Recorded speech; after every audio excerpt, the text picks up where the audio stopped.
Hey guys, it's Jack from Two Buttons Deep, and I am joined by the one and only Joe Bonilla, who is part of the United Way's next generation of philanthropists. And Joe, you know what I'm happy about?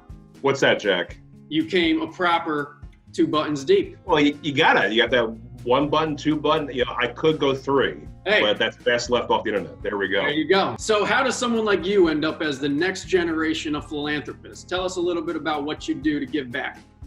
Sure. So, the work I do at Relentless Awareness, we're always involved in the community. We're always involved in efforts to make this region better.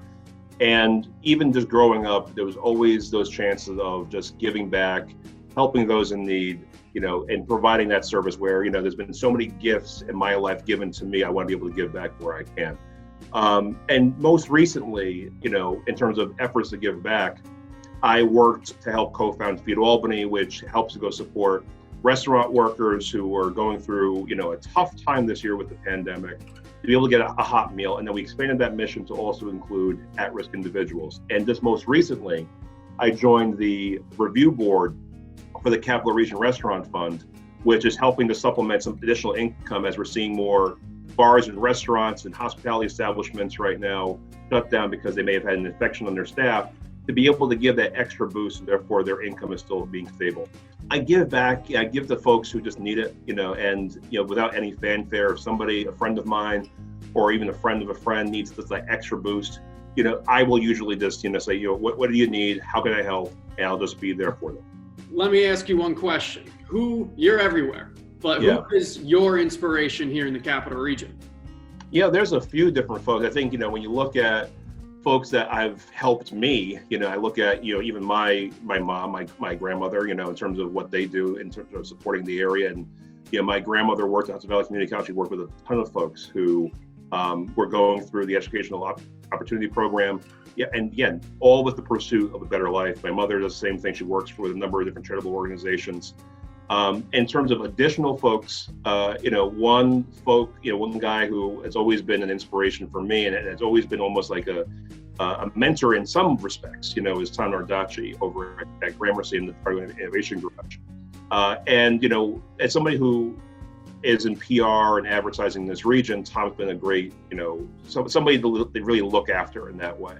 So tell me this, looking forward 10 years, what do you want to see the Capital Region to look like?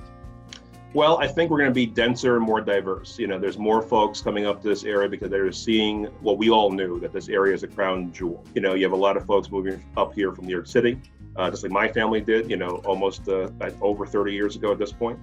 We're going to see more growth in our cities. More people are moving away from the suburbs. They're moving into urban centers, into Albany, Schenectady, Troy, even Cohoes.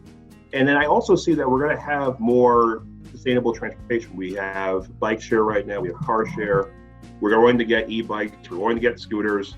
And I see that we're going to become a greener place, a more diverse place, a freer place. And I really look forward to the next 10 years. I think the last 10 years that we've done so much to build up our region's infrastructure in a way where entrepreneurs and those who want to start their own businesses, those who want to start their own nonprofits, are going to have the resources here. There's people here that are so committed to really making this area a better place. And I see the next 10 years being even brighter than the last 10 years. Now you're kicking off Giving Tuesday week. You have 7 days to raise $1,000. That's no easy feat. How are you going to do that?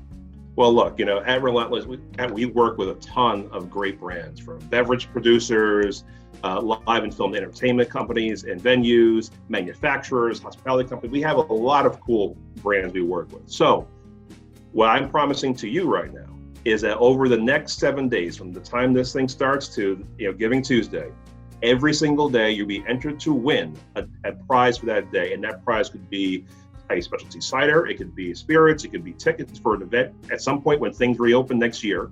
And again, all you have to do is at least give $5, $10, and then you'll also be entered to win a grand prize, which will be a consolidation of all these different things together.